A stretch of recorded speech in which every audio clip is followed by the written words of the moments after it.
Hello and welcome back to People Media's video podcast. I'm Lai DuMone.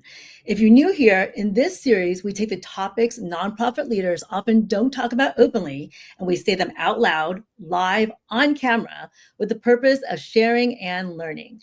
And today's topic, nonprofit turnarounds. Eric Knight and Elena Brokaw are here to have a direct and open discussion on the turnaround of the Museum of Ventura County. First, let's meet them, and I'm going to stay out of their way for this fast-paced 25-minute conversation. First up, Eric. Eric has spent his nonprofit career as a development director and executive director. He has also served on both nonprofit boards and advisory committees. Now, as CEO of Aspira Philanthropy, he's used to asking the tough questions, and today he's playing the interviewer. And Elena is the CEO of the Museum of Ventura County, where she's led a successful reinvention plan and turnaround. And she's here today to share her stories and lessons with us. Welcome to you both. And Eric, I'm just going to hand it over to you. Thank you, Vaughn. And thank you, Elena Brokaw, for being here with us today. We're just thrilled that you could make it. Appreciate you making the time. Know how busy you are. I know firsthand how busy your team is. So thanks for being here. My pleasure. Let's dive right in. There is a lot to the stories you can tell. Let's start with, tell us about your experience with the Museum of Ventura County, when you showed up, what you showed up to, and what that was like. Yeah, I would love to. Weirdly, it was exactly 10 years ago today. I got a call. Oh my gosh. Yeah. Isn't that strange? I literally just realized that. I got a call from the then development director at the museum, and their current executive director was about to leave, and they needed somebody to come in as an interim. So after a few weeks, I came in as the interim director of the Museum of Ventura County. I started on August 1st, 2016.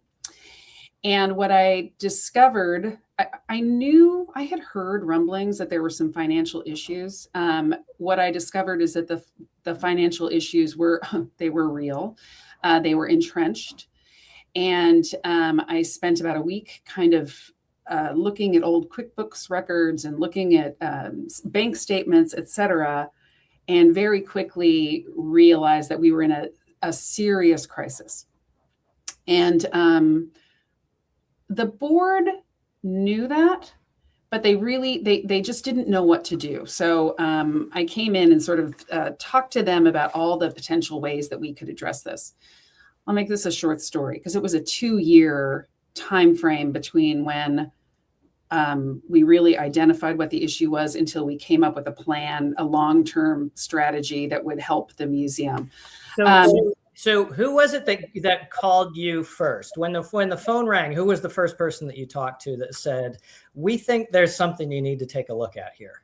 Yeah, it was the development director, who was Betsy Chess, who is now actually one of my 17 bosses. She's on the board of directors. She had been around forever. We had known each other throughout the years, had worked together on a number of things. Okay. So she was the first person who called me. Okay.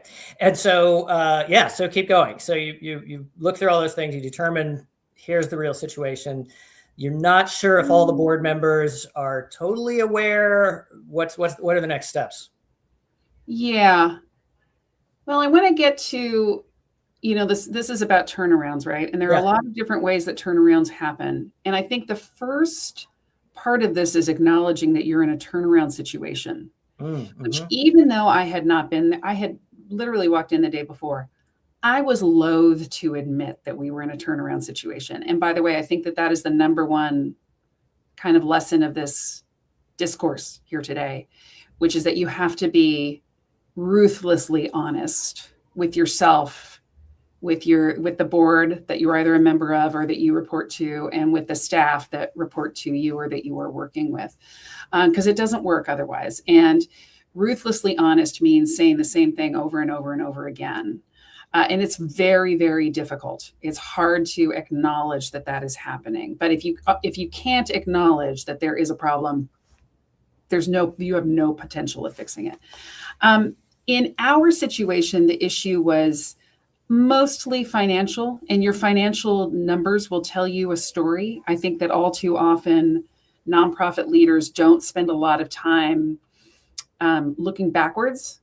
I work in a history and art museum. So I've learned firsthand over the last 10 years how important it is to look backwards. And, you can learn a lot of things by what's happened in the past. The roots of what's happening today were planted a long time ago in almost every situation. So looking at the numbers is really important, but also reading the faces and the attitudes of people around you. I remember, and I haven't talked about, I don't even think I ever told you this, Eric, but I remember walking into the offices that first day, August 1st, and there was dust around on furnishings, and it was glum. And the work that we do is hard, right? Nonprofits are hard work, but glum is a bad sign. Glum was there was kind of a lack of hope, actually, is what I would really say. And that, I think, more than anything, was a huge clue to me about what was going on. Right. Yeah. Because you've looked at the financials at this point, and you've heard from the development director, and now you're walking in and you're seeing sort of the physical manifestation of, or I guess probably just different symptoms of what was going on. You came close to sort of answering what my next question is around this is what separates the nonprofit that says, okay, we need to regroup, turnaround, reinvention, whatever word you want to put to it. The organization that's realizing they need to stop for a minute, take care of business, and come to a new unified vision. What's the difference between that organization and an organization that just keeps running faster and faster and faster and faster, but they're running in place and just swirling the drain for 5 years? What's the difference between those two? I mean, luck. I don't want to say that. I think I was very lucky to be in a situation where a huge piece of this, and I think a huge part of the reason that nonprofits, and maybe this is the case in the for-profit sector as well, don't really take the moment to stop and really look at things is because they're embarrassed and ashamed. And we all understand embarrassment and shame, right? I certainly do as an individual. And I often say that if I had walked in as the new full-time director in this job, I would have failed and the museum would have failed because I would have been so invested in my future. And that's okay, right? You get hired for a job and you're like, you put everything into that job and you're getting paid a salary for that job. If you're on a board of directors, you've spent a lot of your free time, your very precious free time. It's hard to go, okay, this isn't working. That's really interesting. That's very interesting, because another question that I'm bringing to this conversation that I'm thinking is, and you mentioned for-profit. I believe typically more often a for-profit has some more, depending on the size of the organization, what systems they have set up, but a for-profit will know when it's in trouble and know when to sound the alarm bells. They'll know when cash flow is negative. They'll know when payroll is at risk. And I think nonprofits, you really hit on it when you were saying, if you were in a different position, or it'd be a different context to it. For nonprofits, what's the alarm bell? Because I think nonprofits have this inertia because it's so purpose driven and it's so mission driven and it's so let's dig in and do whatever we have to do, that I think sometimes either alarm bells are considered part of business, or they're ignored, or they don't know what they are. So what are generally speaking the alarm bells for a nonprofit that say, okay, we need to approach turnaround, we need to approach reinvention, we need to approach rethinking this? It's the exact same as for a for-profit. And by the way, I don't know that many for-profits do know what the alarm bells are. I'm just going to say, I have no idea. I think that nonprofits get a bad rap for not operating as businesses, but we are businesses. Of course, we're businesses. So in our case, I'm only going to talk about our case because I can't really draw it out that much.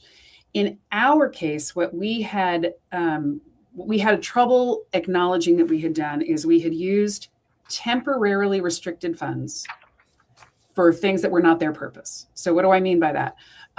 If we had received a grant to give school tours for the next fiscal year, let's say, we use that for operating right now.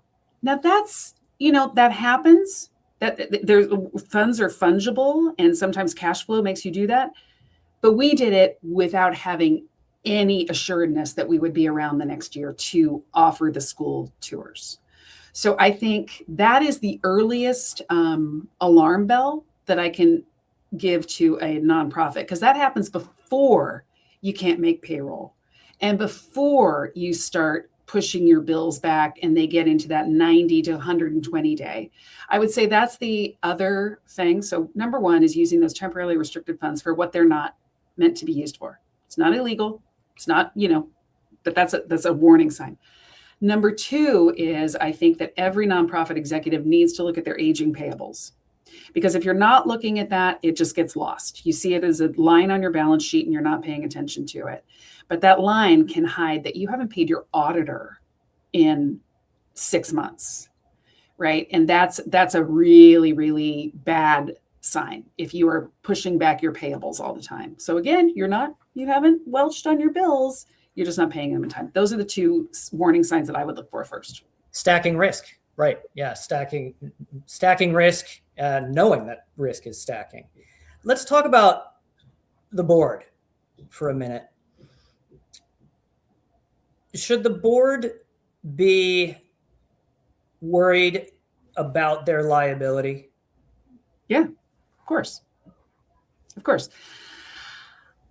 I think that another thing that another myth about nonprofits is that they're fun. I mean, they're meaningful, right? And I often hear business people who are retired say, I'd love to have a nonprofit job. And I'm like, no, you would not. It's not fun. It's really hard. And being a board member, we all know some board members join boards so that their name is on the letterhead and so that they can use it. And that's okay. But being a board member, if you're doing it right, is incredibly difficult and takes a lot of your time. And you should be very, very, very aware of the risks. That's the another thing for a board member to make sure of, is that their organization has D&O, directors and officers insurance, so that they can't be held personally liable. To your point, Eric, if as a business you're ignoring those warning signs, it can happen fast. And the board, without having any awareness, can suddenly be personally responsible for paying back the debts that have been sitting there aging, stacking over many months. So yeah, a board should worry about that. Yeah, I wonder sometimes, and this is not something we're going to answer right now. It's impossible to answer, I think, but I wonder sometimes if boards or board members are aware that they are accountable to the Attorney General. I bet you they aren't. I bet you. I'm just going to say. No. I bet you that they are not aware. I'm on two boards. I'm like, oh yeah, I never thought about that. Right. There's you reminded me of a joke, by the way. There's I hope I don't mess it up, but is it cocktail party? A couple people run into each other. One of them's a brain surgeon. One of them works at a nonprofit. They get into a chat, and somehow retirement comes up. The brain surgeon says, when I retire, I think I want to start a nonprofit. They chat for a little bit. The brain surgeon says, when you retire, what do you want to do? And the nonprofit professional says, I'm going to be a brain surgeon.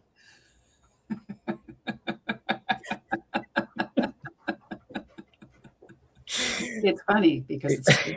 Because it's true. Let's maybe I'll hold another board question for later. When someone on staff is underperforming, not meeting expectations, grossly not meeting expectations, it's documented, it's overtime. Perhaps it's also a culture fit that's being documented. They just don't fit. They're not meeting the expectations. They're failing. When that happens, that person gets fired, whether it's program staff, CFO, executive director, that person gets fired. What actually happens to, I think there's kind of two questions, because there's what should happen and what does happen in real world. What actually happens to board members who are failing just as badly? Well, as I said before, I believe that what is happening right now, the roots for what is happening right now got planted way back in the past, right? And for board performance, I think the structure of that gets embedded first in your bylaws, number one, and then in your governance committee or your executive committee, whoever is really holding the board accountable. So oftentimes boards say, bylaws say there are many organizations have a limited number of terms that you can serve, right? And so that's their fail safe for their complicated, prickly, disruptive, toxic board members, whatever it may be. Fine. Still, if you have 2-3 year board terms, you might have that person for 5 years, right? Because it's hard to get rid of board members.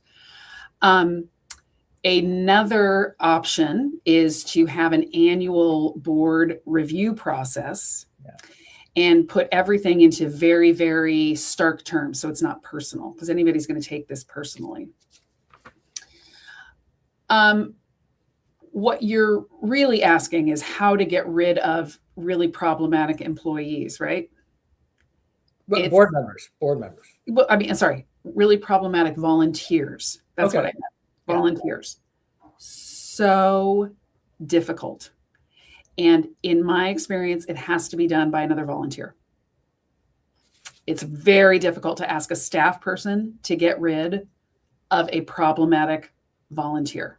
It's unfair to the staff person, and it has to be taken on by the board.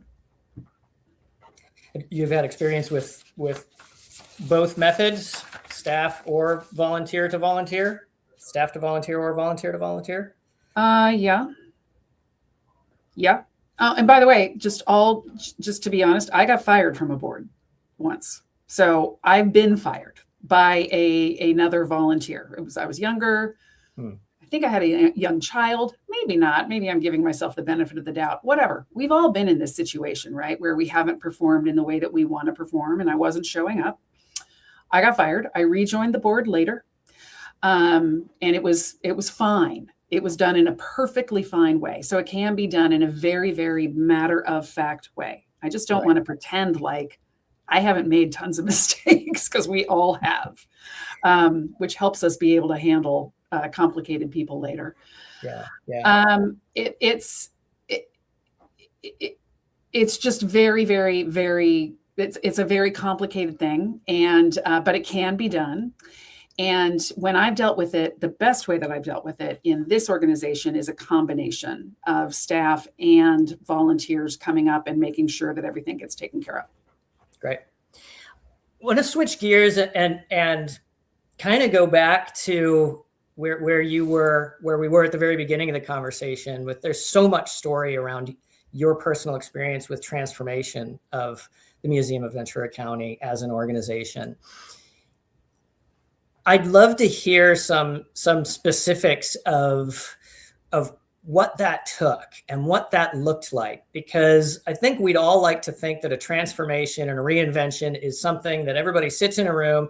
It's hard to figure out what it is, but you figure out what it is and you do it, and it's kind of a straight path to being reinvented. What was the experience for you in the Museum of Ventura County?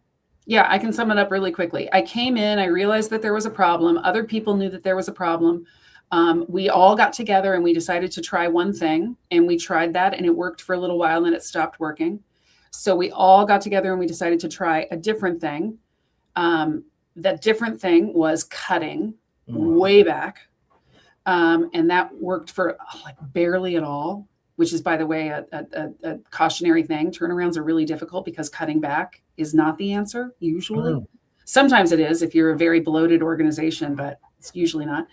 And the only thing that ultimately worked is that I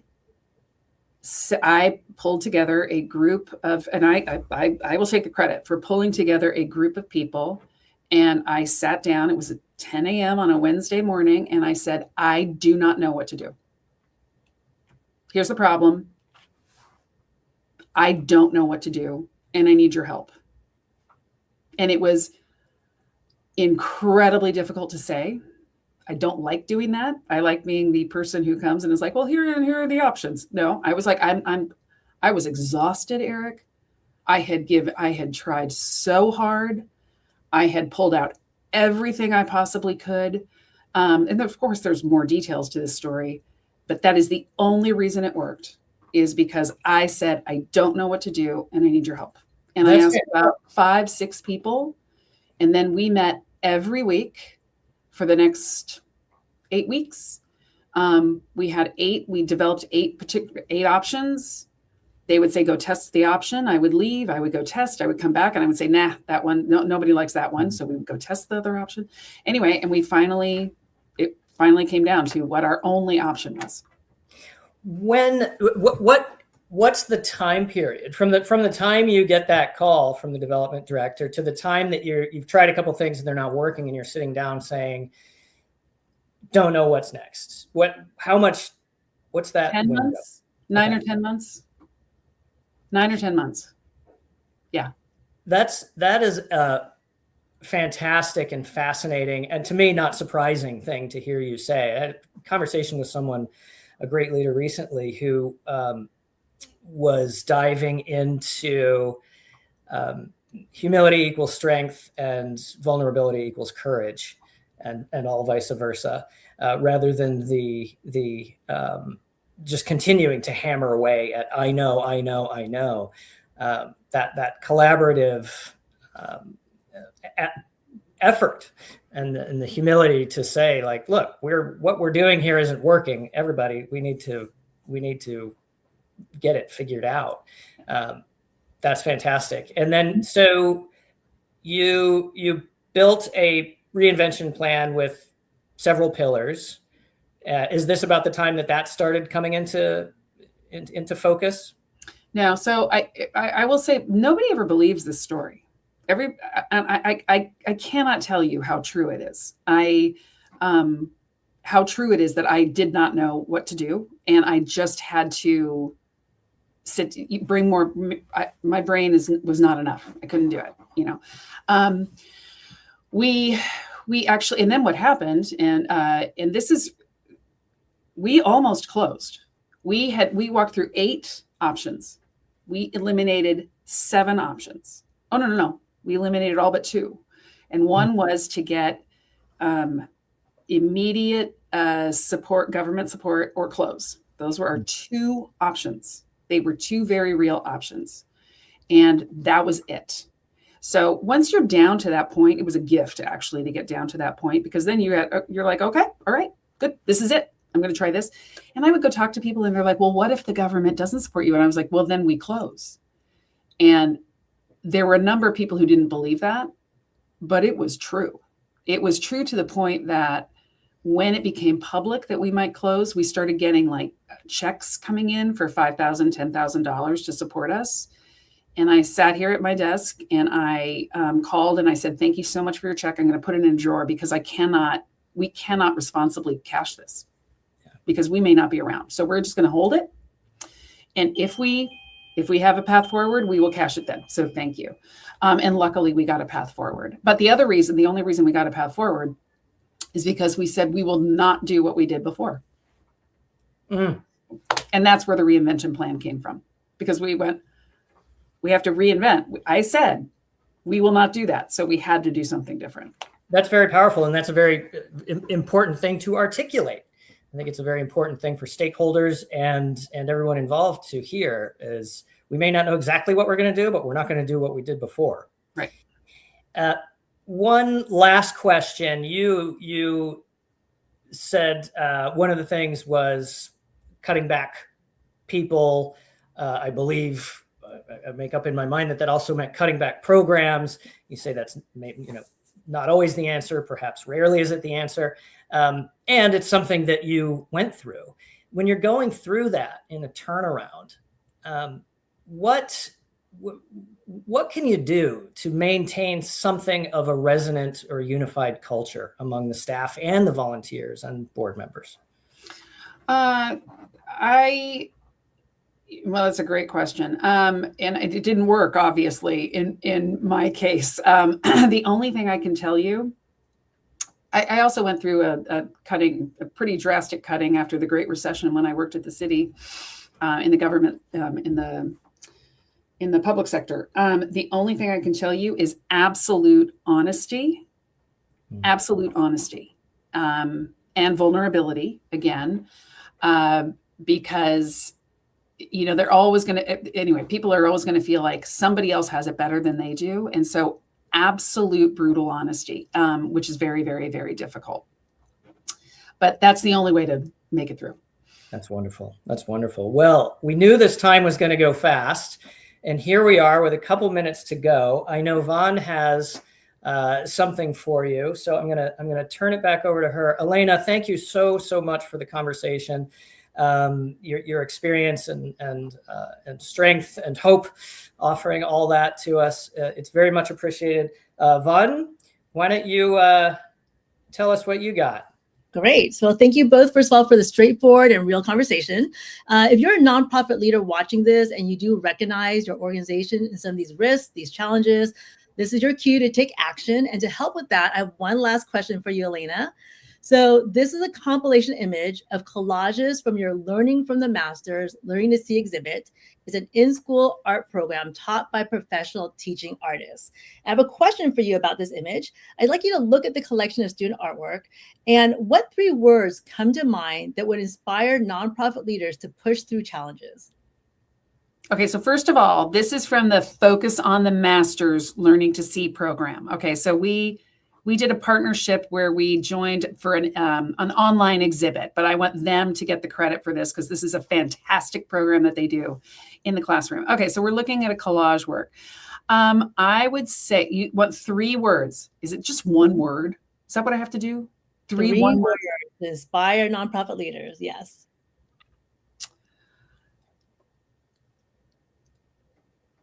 Or maybe we give her a little room here, Eric. When we say 3 words or a 3-word phrase, how about that? Okay. All right. Okay. Bringing. Okay. I'm not gonna listen to you. I'm gonna do what I'm gonna say. Okay. So bringing lots of different materials, because there's no one material in this. Bringing disparate materials together and weaving them together in a whole bunch of different ways, some of which don't immediately look like they work, and then eventually getting to some symmetry and cohesion. That's what I would say. It's not 3 words, that's way more. It's way more than 3 words, and that's okay, because what you just did is you played along and you used your own creativity to help those watching. So thank you again. That's our show for July 2026. Thank you to Elena and Eric, and thank you to all of you for watching. I'm Lai DuMone, and we'll see you next time. Thank you, everyone. Thank you.